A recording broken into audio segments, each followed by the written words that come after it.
আপনার নামের পাশ থেকে আন্ডার অ্যাডজুডিকেশন সরেছে কিনা আপনার ভোটার কার্ড নাম্বার দিয়ে সেটা দেখতে পারবেন। এর জন্য আপনাকে প্রথমে গুগলে সার্চ করতে হবে ভোটার, VOTER, ভোটার সার্চ, এই যে ভোটার সার্চ। ঠিক আছে, এই ভোটার সার্চ লিখে কিন্তু সার্চ করতে হবে। করার পরে এরকম একটা নতুন ইন্টারফেস আসবে যেখানে লেখা আছে সার্চ ইন ইলেকটোরাল রোল, এখানে কিন্তু ক্লিক করতে হবে।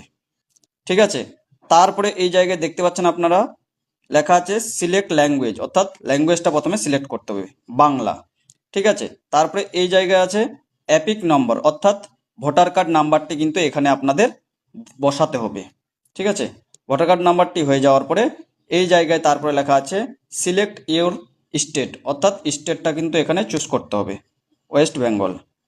দেওয়ার পরে এই জায়গায় একটি আছে হচ্ছে ক্যাপচার কোড, যেই জিনিসটা লেখা আছে, যে ক্যাপচারটা এখানে লেখা আছে, এই ক্যাপচারটাই কিন্তু নিচের ঘরে বসাতে হবে, অর্থাৎ এই ঘরে K6XJ74 দিয়ে কিন্তু সার্চ করতে হবে এখানে। যদি আপনাদের নাম এই জায়গায় লেখা থাকে আন্ডার অ্যাডজুডিকেশন, যদি লেখা থাকে এই জায়গায় যদি, তাহলে আপনারা বুঝবেন আপনার নাম আন্ডার অ্যাডজুডিকেশনে এখনো আছে। আর যদি এখানে দেখেন আন্ডার অ্যাডজুডিকেশন লেখা নেই, আমার মতো আসে, তাহলে আপনি বুঝবেন যে আপনার নাম আন্ডার অ্যাডজুডিকেশন থেকে উঠে গেছে। ভিডিওটি বেশি বেশি করে শেয়ার করবেন যাতে সবাই জানতে পারে। ফলো করবেন, লাইক করবেন, কমেন্ট করবেন।